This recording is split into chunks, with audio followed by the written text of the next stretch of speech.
जय श्री महाकाल मित्रांनो, मी परळी वैजनाथून निखिल भंडारे माझ्या सगळ्या मित्रांसोबत निघालोय काल भैरव दर्शनासाठी.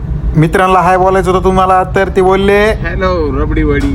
2 वाजता आम्ही पोहोचलो उज्जैनमध्ये आम्ही पहिल्यांदा जाऊन रूम बुक केली, चेक इन केलं. रूम एकदम मस्त भेटली होती आम्हाला. मित्रप्रेम जरा जास्तच आहे आमचं. सकाळ झाली की राडा चालू. कसं आहेत ना आदित्यना पोरायची ट्रिप आणि मजा नाही बघा. हे धिंगाणा मस्ती झाली आमची सगळी. आम्ही झाला फर्स्ट क्लास पैकी रेडी, एकदम निघाला टाप टिप.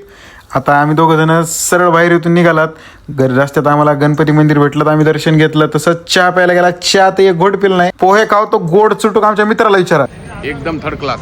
विजूला जरा जास्तच वारा लागलं एमपीचं. आजी बोली है.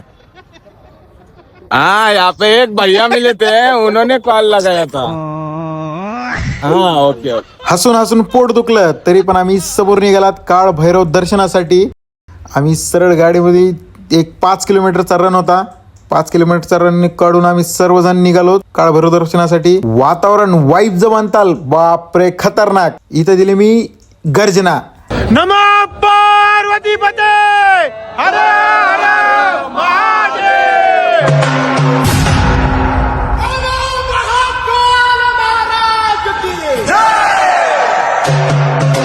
तर मित्रांनो, काल भैरव दर्शन झाल्याच्या नंतर आता आम्ही पुढच्या ब्लॉगमध्ये ओंकारेश्वर आणि महाकालेश्वर मंदिरला जाणार आहेत. तिथला ब्लॉग आणखी चांगला आहे, ते नक्की बघा. तर भेटू पुढच्या ब्लॉगमध्ये. जय श्री महाकाल.